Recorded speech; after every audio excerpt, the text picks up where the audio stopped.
Magandang umaga mga ka-farmers. Nandito po kami sa Kapitolyo upang magkakaliwa.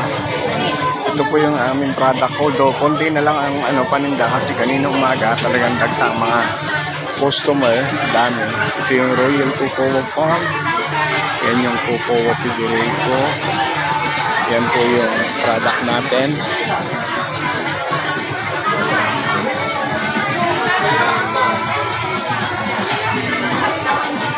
Mayroon po tayo roasted cacao nibs. Tapos yung tablea. Ito po yung champurado natin. Mga ka-farmers, so dami ng tao. Ngayon ko lang na isipan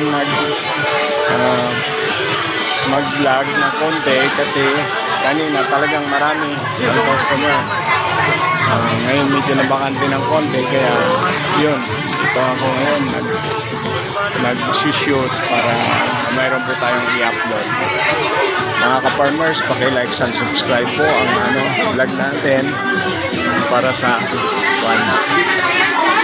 ito po yung mga kasamahan natin. Ito yung si Dapoyen from Ilocos pa pero nandito sila sa Pangasinan. Mga ka-farmers, ganito kasaya ang nandito sa Kapitolyo.